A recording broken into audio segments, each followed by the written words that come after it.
We believe in Nigeria and the promise she holds. Timi Dakolo. Now let's get back to this conversation. Now we're going to be looking at curbing fake news. The explosion of social media. Nigeria has 26 million active Facebook users. That's a huge number. And it's increasing. By the minute. And the rapid growth of smartphones means rumor spreads quickly and easily on social media. In some cases, the lack of official information has created a vacuum which has been filled by rumors. Are you surprised? This only serves to escalate tensions. A national campaign against fake news was launched in July by the Minister of Information and Culture, who described the phenomenon as a time bomb that can detonate with deadly consequences if left unchecked. Now we have a full house to look at this fake news issue with us this morning, and it's my pleasure to welcome the chairman of the Nigerian Union of Journalists, Lagos chapter, Mr. Kwazim Akinreti. Good morning. Good morning, and thank you for joining us. Thank you. Beside him is a journalist, Ife Onyegbule. Thank you for having me. Morning. And on my right is a blogger, Mimi Ateze. Morning. Thank you for having us. And social media strategist, Mr. Lufemi Ubuntamu. Good morning. Good morning, and thank you all for joining us. Thank you so much. Let us start from the very basic. Kwazim, what is fake news? Anything that is that can cause confusion. That's the exact word. Anything that is not real. That in your own mind, if you just sit back and said, yes, I just want to cause distortion. And I just want everybody to just go to run up and down and then miss their way. At the end of the day, yes, who profits? I, as a person, that purveyor of that information, I'm the one that will profit. But who is going to lose? The society. In what way are you going to profit from it? Just that you have caused confusion will make you feel happy? Because basically, the essence of information is to inform you so that you get informed, you get educated, and of course, you can be entertained. And invariably, it will not allow you to take action, positive action that could lead into one, sustainable growth or personal development.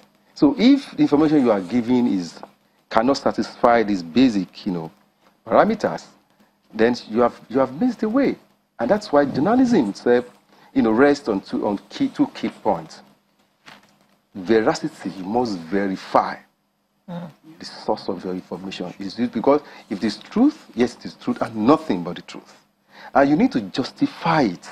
Yes, do I need to put it out? For what purpose? So once you have satisfied those two basic elements of news, we are good to go. So if we get news from various sources, and the traditional means are newspapers, television, and radio, are those likely to give us fake news? Very unlikely. But if you look at it now, those traditional, mediums, as you've talked about, they're now trying to outdo the social media. You do your report, people wait for morning to buy your paper, but it's already there on the social media. So how do you beat what it is that's happening on the social media? I'm sure you've heard of some newspapers that put out a story and had to retract it later and apologize. So sometimes... But that doesn't apply to social media.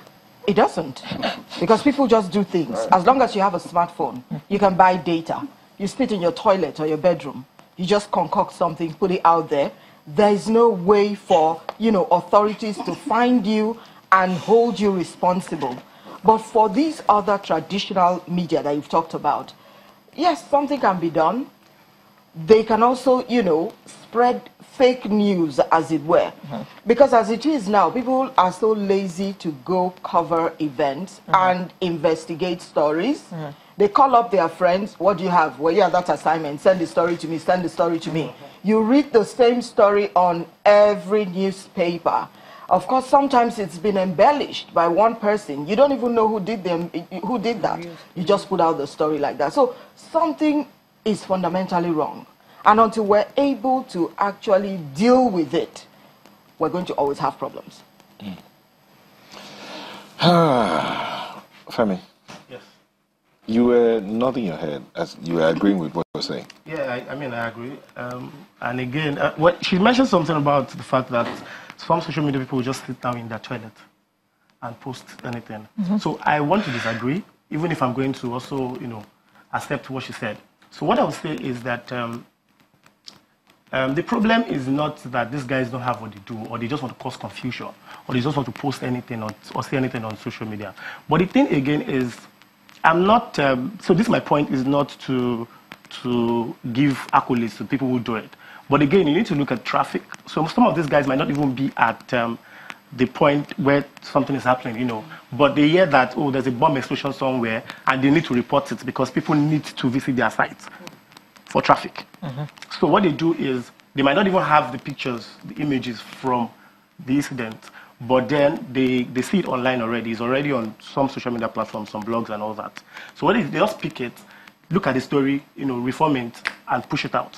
Now, what makes it fake is if the image is not real, or if there are some details, some facts that are supposed to be in the storyline is not there. For example, you say so and so people were injured, so and so people died. Oh, the accident happened at so place. It involved this and that. So those facts, 5 W's and H, those, who, where, what happened and all that is not how it happened. The fine details. Yeah, exactly. Well, they say the devil is in the details. So, exactly. So, that is the problem. So, I don't think these guys just want to cause confusion. Some of these guys, maybe. Some of these guys, exactly. So, some of these guys, I don't think they just want to cause confusion. I feel they just want to be part of the party. And they need to, also get accolades for breaking news, exactly. Mimi, if you talked about traditional media striving to beat social media, because social media, there was a time there was this video or picture going around of people, some pictures not too good. Some people were being beaten up along the road, and then at the end of the day, it was found out that it was like some years ago. But the person that posted it as if it was happening now, and the person got trafficked, but the information that's gone out is a lie. You're a blogger. Have you had any experience like that? We've had so many experiences as bloggers now. Sometimes you post someone sends a story to you, and then they send a picture. When you check the picture, you discover that this event happened a long time ago. And that's why sometimes some bloggers will tell you it's a file picture, tag it as a file picture.